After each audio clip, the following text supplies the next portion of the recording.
એનડીએના ઉમેદવાર ઓમ બિરલા બુધવારે લોકસભાના સ્પીકર તરીકે ચૂંટાયા હતા. પીએમ નરેન્દ્ર મોદી અને ગૃહમાં વિપક્ષ નેતા રાહુલ ગાંધી તેમને ખુરશી સુધી મૂકવા ગયા હતા.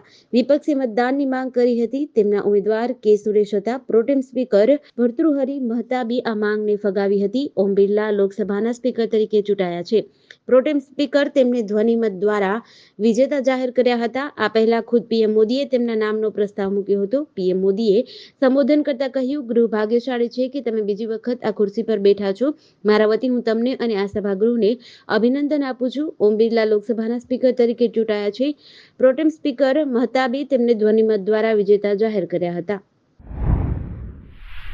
પીજીવીસીએલ રાજકોટના માર્ગદર્શન તથા સૂચનાથી વીજ ચેકિંગ ડ્રાઈવના અનુસંધાને ગીર સોમનાથ જિલ્લાની વિભાગીય કચેરી હેઠળના વેરાવળ, સૂત્રાપાડા તથા તાલાળા તાલુકાની પેટા વિભાગીય કચેરીઓ હેઠળના વિવિધ વિસ્તારોમાં એસઆરપીએ સ્ટાફ તથા પોલીસ સ્ટાફના ચુસ્ત બંદોબસ્ત હેઠળ ઇજનેરોની કુલ 25 જેટલી વીજ ચેકિંગ ટીમો દ્વારા વીજ ચેકિંગની કામગીરી કરાઈ હતી.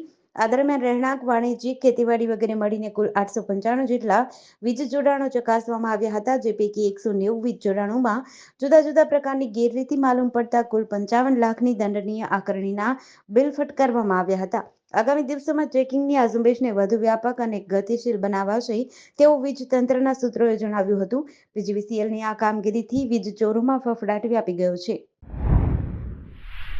શામળાજીના અણસોલ પાસે આવેલી ગુજરાત-રાજસ્થાન સરહદ ચેકપોસ્ટ પર શામળાજી પોલીસ વાહન ચેકિંગમાં હતી. તે વખતે રાજસ્થાન તરફથી આવતી એક સેન્ટ્રો કારને ઊભી રાખી તપાસ હાથ ધરી હતી. જેમાં કારની આગળ હેડલાઇટની અંદરના ભાગે ખાસ ખાનું બનાવેલું હતું અને તેમાં છૂટી 26,960ની કિંમતનો દારૂ મળ્યો હતો. જ્યારે બીજી એક બલેનો કારને ઊભી રાખતા કાર ચાલકે કાર હંકારી મૂકી હતી. જોકે પોલીસ આવે એ પહેલા બુટલેગર કાર મૂકીને ભાગી ગયો હતો. પોલીસે કારમાંથી 1.22 લાખની કિંમતનો 7 પેટી દારૂ ઝડપ્યો હતો.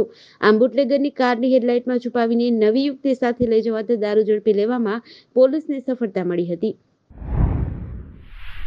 સુરતની નવી સિવિલ હોસ્પિટલમાંથી 3 વર્ષનું બાળક ગુમ થતા પોલીસ દોડતી થઈ ગઈ હતી. ઘટનાની જાણ થતાં ડીસીપી, એસીપી અને ખટોદરા પોલીસનો સ્ટાફ દોડી ગયો હતો. સીસીટીવી કેમેરા ચેક કરતા એક મહિલા બાળકને લઈને હોસ્પિટલના મેઇન ગેટ બહારથી નીકળતી હોવાનું સામે આવ્યું હતું. સિવિલમાં 3 વર્ષના બાળકની ઉઠાંતરી મામલે ગૃહ રાજ્યમંત્રી હર્ષ સંઘવીએ જણાવ્યું હતું. આ મામલે ડીસીપીને જાણ કરીને વધુ ટીમો લગાવી બાળકને ઝડપથી શોધી તેની માતા પિતાને સોંપવામાં આવે તેવા આદેશ કર્યા છે. સમગ્ર મામલે તપાસ કરાઈ રહી છે. પરિવારે રાજ્યના ગૃહમંત્રીનો સંપર્ક કર્યો હતો, જેથી તેમની સૂચના બાદ ડીસીપી, એસીપી અને ખટોદરા પોલીસનો સ્ટાફ દોડી ગયો હતો, જ્યાં હાલ બાળકની શોધખોળ હાથ ધરી હતી. જેમાં સીસીટીવીમાં એક મહિલા શિવાને લઈને મેઇન ગેટથી બહાર નીકળતી હોવાનું કેદ થયું હતું. દિલ્હીના મુખ્યમંત્રી અરવિંદ કેજરીવાલની બુધવારે સવારે સીબીઆઈ દ્વારા ધરપકડ કરવામાં આવી હતી. ત્યારે તેમની તબિયત લથડી હતી. સીબીઆઈએ તેમને ટ્રાયલ કોર્ટમાં રજૂ કર્યા હતા, જ્યાં સુનાવણી દરમિયાન તેમનું શુગર લેવલ ઘટી ગયું હતું. કેજરીવાલની બગડતી તબિયત જોઈને સુનાવણી બંધ કરવામાં આવી હતી અને તેમને અલગ રૂમમાં શિફ્ટ કરવામાં આવ્યા હતા. સીબીઆઈ 25 જૂને રાત્રે 9 વાગ્યે તિહાર ગઈ હતી અને લીકર પોલિસીમાં ભ્રષ્ટાચાર અંગે કેજરીવાલની પૂછપરછ કરી હતી. અગાઉ ઈડીએ 21 માર્ચે મની લોન્ડરિંગના આરોપમાં તેમની ધરપકડ કરી હતી. તે છેલ્લા 87 દિવસથી તિહારમાં બંધ છે. જોકે તે 10 મેથી 2 જૂન સુધી 21 દિવસ માટે પેરોલ પર હતા. સીબીઆઈએ બુધવારે સવારે કેજરીવાલને રાઉઝ એવન્યુ કોર્ટમાં રજૂ કર્યા હતા, જે એજન્સીએ તેમની ધરપકડ કરી હતી. સીબીઆઈ 25 જૂને રાત્રે 9 વાગ્યે તિહાર ગઈ હતી અને લીકર પોલિસીમાં ભ્રષ્ટાચાર અંગે કેજરીવાલની પૂછપરછ કરી હતી. નવા કેસમાં ધરપકડ બાદ કેજરીવાલે સુપ્રીમ કોર્ટમાં દાખલ કરેલા જામીન અરજી પાછી ખેંચી લીધી હતી. પેટલાદ શહેરમાં સરદાર પાર્ક નજીક 2 ગાયોને કરંટ લાગ્યો હતો. કોલેજ ચોકડીથી સાંઈનાથ ચોકડી જવાના માર્ગ ઉપર સરદાર પાર્ક સોસાયટી નજીક આ બનાવ બન્યો હતો, જેમાં એક ગાયનું મોત થયું છે, જ્યારે એક ગાયને યુવકે દોરડું નાખી બચાવી લીધી હતી. ચોમાસામાં સંભવિત ભારે વરસાદની પરિસ્થિતિને પહોંચી વળવા રાજ્ય સરકાર સજ્જ છે, તેમ state emergency operation centre Gandhinagar ખાતે યોજાયેલ વેધર વોચ ગ્રુપની બેઠકમાં રાહત કમિશનરે જણાવ્યું હતું. બેઠકમાં એનડીઆરએફના અધિકારીએ કહ્યું હતું કે ચોમાસામાં વરસાદની પરિસ્થિતિને પહોંચી વળવા કુલ 7 ટીમ કચ્છ, રાજકોટ, દેવભૂમિ દ્વારકા, ગીર સોમનાથ, ભાવનગર, નર્મદા અને વલસાડ ખાતે ડિપ્લોય કરવામાં આવી છે તથા 8 ટીમો એલર્ટ મોડ પર છે. સિંચાઈ વિભાગના અધિકારીએ રિજિયન વાઇઝ સ્ટોરેજની સ્થિતિ વિશે વિગતવાર ચર્ચા કરી હતી. સિંચાઈ વિભાગના અધિકારીએ રિજિયન વાઇઝ સ્ટોરેજની સ્થિતિ વિશે વિગતવાર ચર્ચા કરી હતી. 26મી જૂન આંતરરાષ્ટ્રીય ડ્રગ્સ વિરોધી દિવસ પર સુરત પોલીસ દ્વારા જાગૃતિ અભિયાન હાથ ધરાયું છે. શહેર એસઓજી દ્વારા ડ્રગ્સ અંગે જાગૃતિ લાવવા રેલીનું આયોજન કરાયું હતું, જેમાં સુરત પોલીસ કમિશનર સહિત અન્ય પોલીસ વિભાગના અધિકારીઓ અને કર્મચારીઓ હાજર રહ્યા હતા. સેનો ડ્રગ્સ ઇન સુરત સિટીના બેનર સાથે પાલ આરટીઓ સર્કલથી પાલ પોલીસ સ્ટેશન સુધી રેલી યોજાઈ હતી, જેમાં લોકો હાજર રહ્યા હતા. પોલીસ કમિશનર અનુપમસિંહ ગેહલોત દ્વારા ચલાવવામાં આવી રહેલા સે no to drugs in Surat સિટીની મુહિમને વધુ તેજ અને કારગર બનાવવા સારું સુરત સ્પેશિયલ ઓપરેશન ગ્રુપ દ્વારા શહેર વિસ્તારમાં તારીખ 12 જૂનથી 26 જૂન 2024 દરમિયાન અલગ અલગ જનજાગૃતિ કાર્યક્રમો જેવા કે ડ્રગ્સ વિરોધી rally, auto rickshaw rally, school કોલેજોમાં ડ્રગ્સના સેવનથી થતા નુકસાન વિશે drugs awareness programme, railway station, bus station, હોસ્પિટલોમાં પોસ્ટર બેનરો મારફતે જનજાગૃતિ અંગેના કાર્યક્રમોનું આયોજન કરવામાં આવ્યું હતું.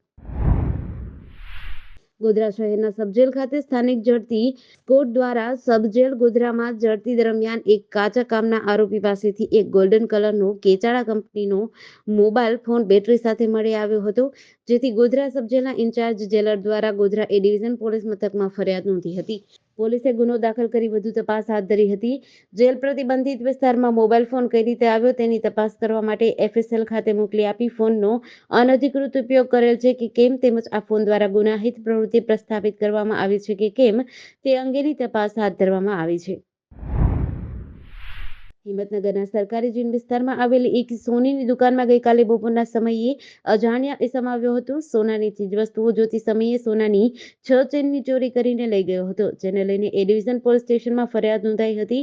આ ચોરીની ઘટના સીસીટીવીમાં કેદ થઈ છે, જેને લઈ પોલીસે સીસીટીવીના આધારે તપાસ હાથ ધરી હતી. હિંમતનગર એ ડિવિઝન પોલીસ સ્ટેશનથી મળતી વિગત મુજબ હિંમતનગર સહકારી જીન રોડ પર આવેલા આનંદ સાગર કોમ્પ્લેક્સમાં આરાધના જ્વેલર્સ નામની દુકાનમાં સોમવારે બપોરના 2:30 થી 3:30 દરમિયાન 40 થી 45 વર્ષનો અજાણ્યો ઇસમ આવ્યો હતો. અલગ અલગ સોનાના દાગીના બતાવવા કહ્યું હતું, જેને લઈને દુકાન માલિકે દાગીના બતાવતી સમયે દુકાનમાં કાઉન્ટર પરથી 5 સેકન્ડમાં સોનાની ચેનની પોટલી, જેમાં 6 સોનાની ચેન, 6 તોલાની, રૂપિયા 3,30,000ની પોતાના પાસેના રૂમાલમાં સેરવી લઈને ચોરી કરીને ભાગી ગયો હતો. ચોરી થયા અંગેની માલિકને જાણ થયા બાદ એ ડિવિઝન પોલીસ સ્ટેશનમાં જાણ કરી હતી.